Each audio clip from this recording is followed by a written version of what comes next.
Hello my dear students. आज हम नए टॉपिक की बात कर रहे हैं। अभी तक हमने जो न्यूटन्स लॉ ऑफ मोशन में कॉन्सेप्ट देखे हैं उसमें हमने देखा पुली ब्लॉक सिस्टम के बारे में हमने बात की, वेज कंस्टेंट के बारे में हमने बात की, पुली कंस्टेंट के बारे में हमने बात की, शूडो फोर्स की बात की।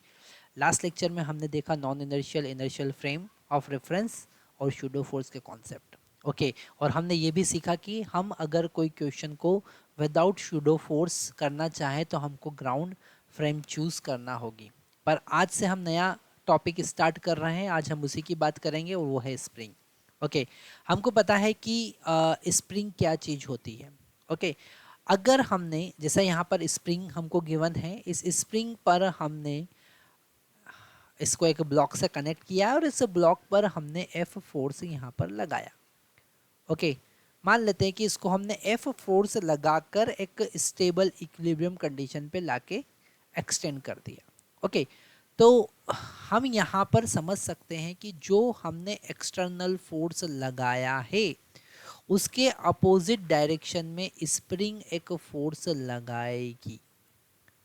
ओके, तो जो भी जब इक्विलिब्रियम कंडीशन होगा तो जो भी आप फोर्स लगा रहे हो उतना ही फोर्स अपोजिट डायरेक्शन में स्प्रिंग लगा रही।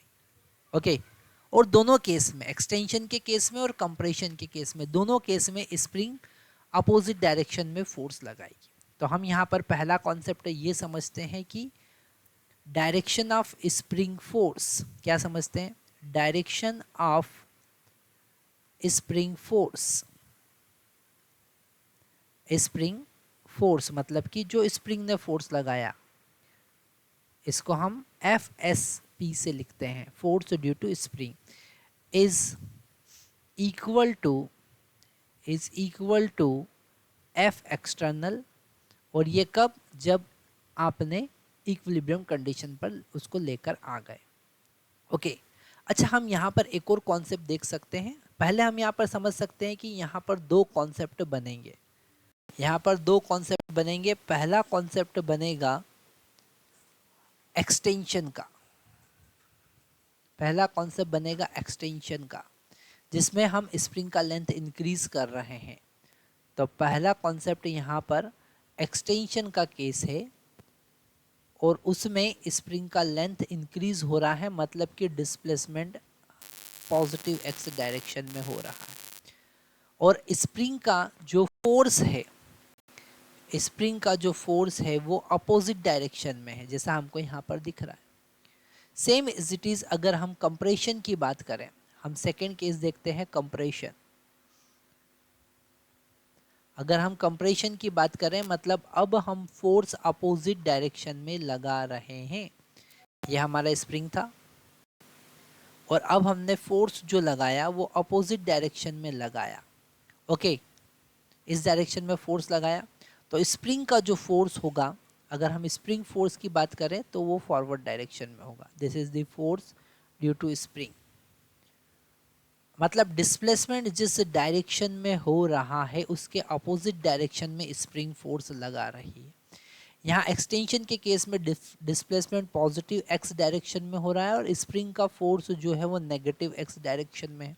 और कंप्रेशन के केस में स्प्रिंग का फोर्स और जो डिस्प्लेसमेंट है वो अपोजिट डायरेक्शन में। ओके, यहाँ पर हमको एक हुक्स लॉ को समझना पड़ेगा। हमको एक हुक्स लॉ यहाँ पर समझना पड़ेगा। हुक्स लॉ क्या कह रहा है?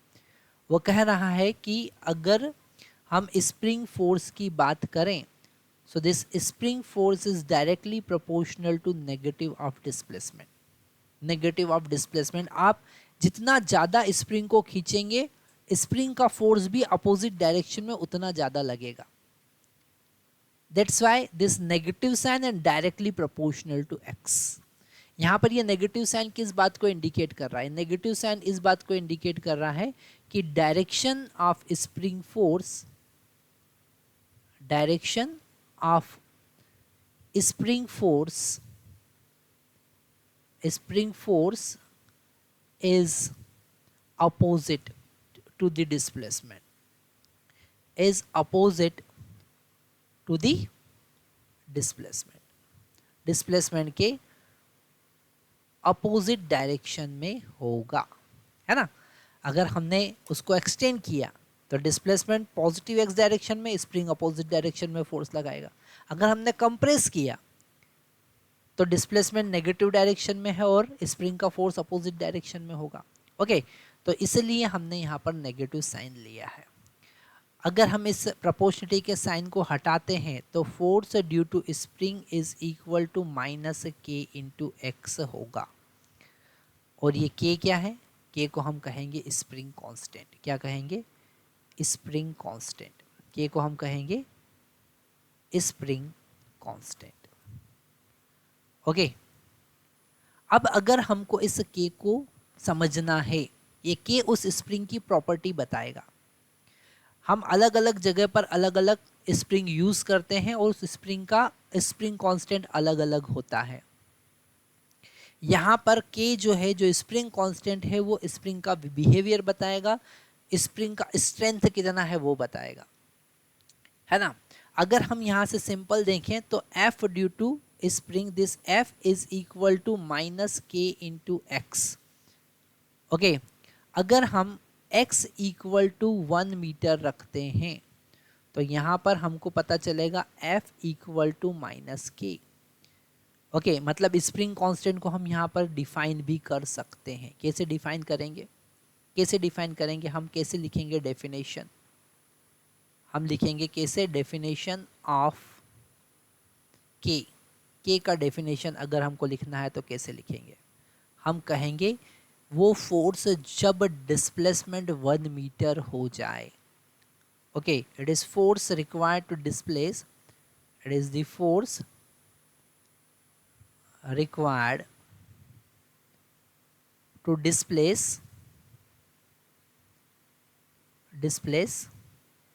by 1 metre. Okay, 1 metre displace करने के लिए कितना फोर्स लगेगा?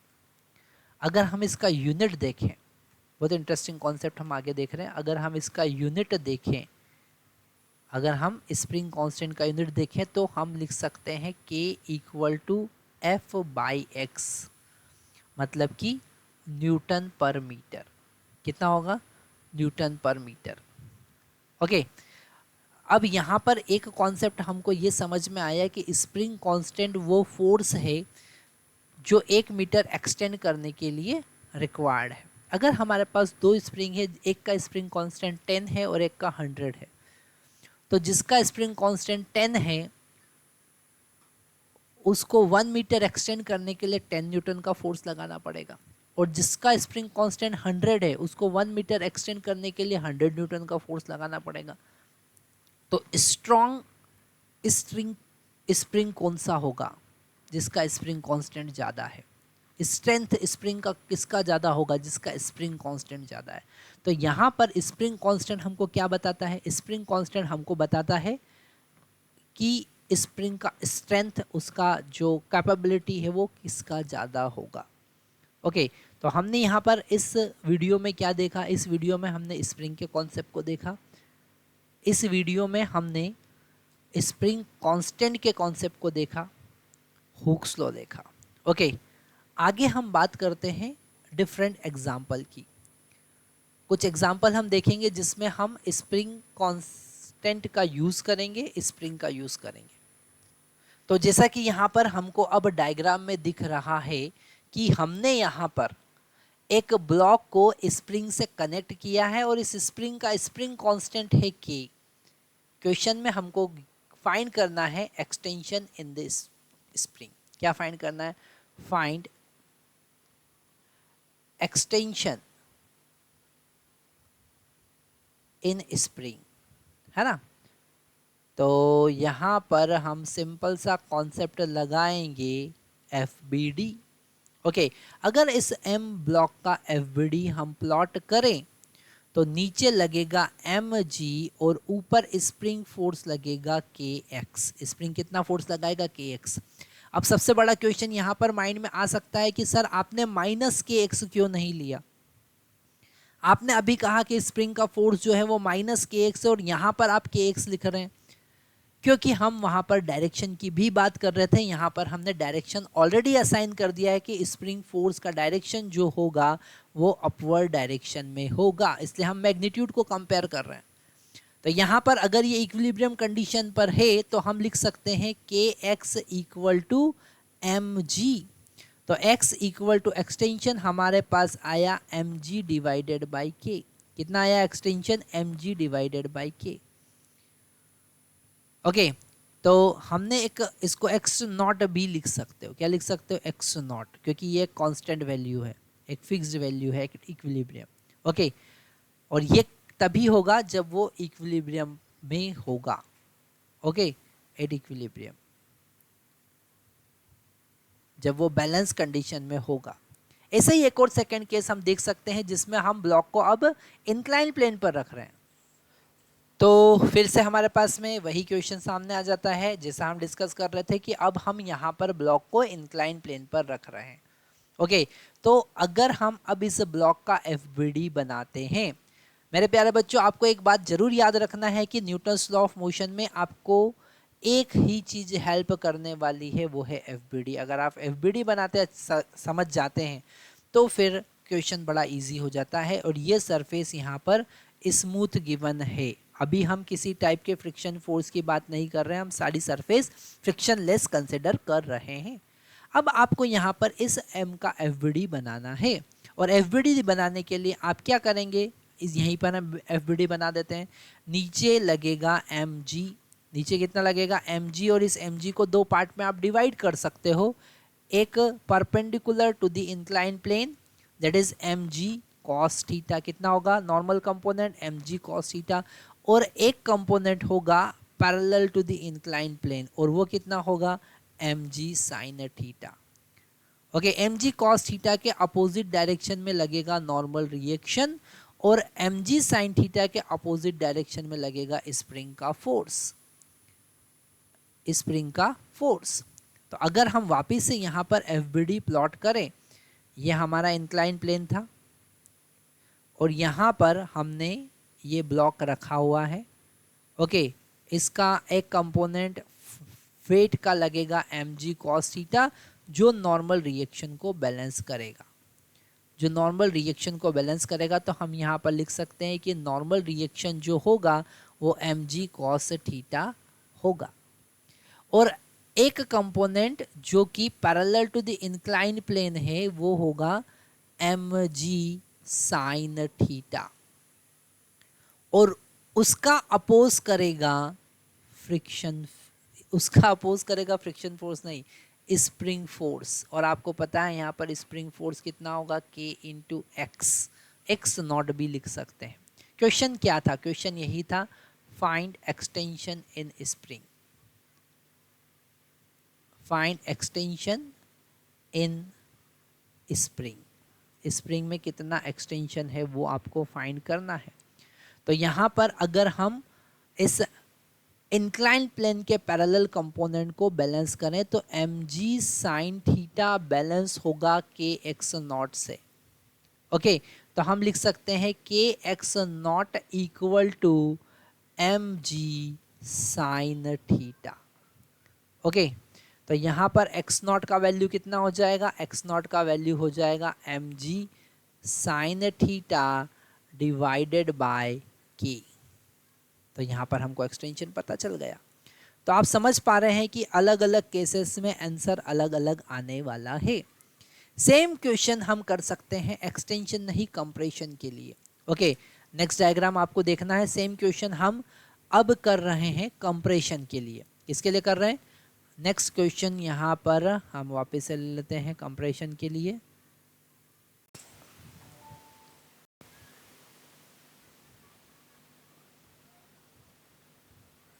तो यहाँ पर अब यही क्वेश्चन हमने अलग केस में ले लिया है।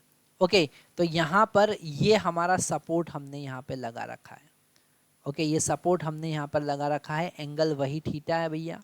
ओके, अब यहाँ पर कंप्रेशन होगा, यहाँ पर क्या होगा, कंप्रेशन होगा। तो ये केस है कंप्रेशन का। किसका केस है?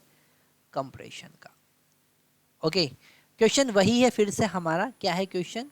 Find compression in spring. इस केस में आपको फाइंड क्या करना है, कंप्रेशन फाइंड करना है, कंप्रेशन इन स्प्रिंग। ओके, आप यहाँ पर एक क्वेश्चन हमसे पूछ सकते हैं कि सर आप जो क्वेश्चन अभी आप थोड़ी देर पहले करवा रहे थे सेम डिक्टो क्वेश्चन वापस आप क्यों करवा रहे हैं। यहाँ पर कंप्रेशन का केस है, स्प्रिंग कंप्रेस होगी। हमको सारे केस बड़े ध्यान से समझना है, सारे केस हमको बेसिक कॉन्सेप्ट हमारे क्लियर होना चाहिए। ठीक है बच्चा लोगों, यहाँ पर इस बात का मैं गारंटी देता हूँ कि आप जब कोई एग्ज़ाम देंगे, कोई टेस्ट देंगे, तो गलती होने के 99.9 चांसेस बेसिक कॉन्सेप्ट के ही होंगे। आप कहीं ना कहीं कोई छोटा सा बेसिक कॉन्सेप्ट मिस कर गए होंगे, इसलिए गलती होगी। क्योंकि जो क्वेश्चन नहीं बनना है वो तो आप छोड़ ही देंगे, जो क्वेश्चन बनना है वहाँ गलती होने के चांसेस है, वहाँ पर नेगेटिव मार्क आने के चांसेस हैं और आप वहाँ पर बेसिक कॉन्सेप्ट की गलती करेंगे। यहाँ पर आपको बेसिक कॉन्सेप्ट पूरे क्लियर होना चाहिए, इसलिए हम छोटे छोटे कॉन्सेप्ट की अच्छे से बात कर रहे हैं। यहाँ पर कंप्रेशन का केस होगा, फिर से हमने यहाँ पर एफबीडी बनाने के लिए इंक्लाइन प्लेन ड्रॉ किया और उसके ऊपर हमने एक ब्लॉक रखा जिसका मास m है। ओके, ग्रेविटी के दो कंपोनेंट हमको पता है, mg cos थीटा और mg sin थीटा। दूसरा कौन सा है, mg sin थीटा, और वो इंक्लाइन प्लेन के पैरेलल होगा। स्प्रिंग यहाँ पर, अब आप जो फोर्स स्प्रिंग पे लगा रहे हो तो स्प्रिंग का फोर्स किस डायरेक्शन में लगेगा, अपोजिट डायरेक्शन में लगेगा। स्प्रिंग का डिस्प्लेसमेंट इधर है तो फोर्स किधर होगा, अपोजिट डायरेक्शन में होगा। तो स्प्रिंग का जो फोर्स इस पे लगने वाला है वो ऊपर की तरफ लगेगा, स्प्रिंग कैसा, ऊपर की तरफ उसको धकेलेगा। तो स्प्रिंग का फोर्स देते के एक्स नॉट, फिर से वही हमारा एफबीडी बना। यहाँ पर नॉर्मल रिएक्शन ऊपर लगेगा, नॉर्मल रिएक्शन की वैसे अभी ज़रूरत नहीं है क्योंकि उसने एक्स नॉट पूछा है, तो k x naught is equal to किसके बराबर हो जाएगा, एम जी साइन थीटा के बराबर हो जाएगा। ये एम जी साइन थीटा और के एक्स नॉट इक्वल हो जाएगा क्योंकि हम इक्विलिब्रियम कंडीशन की बात कर रहे हैं। तो एक्स नॉट का वैल्यू आपको यहाँ पर समझ में आ रहा है, m g sine theta divided by k. Okay, answer वही आया है पर यहाँ पर कॉन्सेप्ट चेंज हो गया है, यहाँ पर कंप्रेशन का कॉन्सेप्ट है। तो हम यहाँ पर बेसिक कॉन्सेप्ट स्प्रिंग के देख चुके हैं, स्प्रिंग का स्प्रिंग कांस्टेंट क्या है वो देख चुके हैं, और अलग अलग केसेस में स्प्रिंग का कंप्रेशन कितना होता है वो भी हम यहाँ पर देख चुके हैं। तो इस लेक्चर में हम इतना ही यहाँ पर समझते हैं। नेक्स्ट लेक्चर में हम कॉम्बिनेशन ऑफ स्प्रिंग की बात करेंगे। अगर हमने स्प्रिंग को सीरीज में कनेक्ट किया है और स्प्रिंग को, दो स्प्रिंग को हमने पैरेलल में कनेक्ट किया है, तो हम उनका इक्विवेलेंट स्प्रिंग कांस्टेंट कैसे फाइंड करेंगे और उसके बेसिक कॉन्सेप्ट, उसमें क्या क्या केसेस होंगे, अलग अलग स्प्रिंग का स्प्रिंग फोर्स कैसे निकाल सकते हैं, और अगर सीरीज में होगा तो स्प्रिंग में दोनों केसेस में स्प्रिंग फोर्स कितना होगा, एक्सटेंशन कितना होगा, वो सारे केसेस हम देखने वाले हैं। तो नेक्स्ट लेक्चर आपको मिस नहीं करना है। Thank you very much.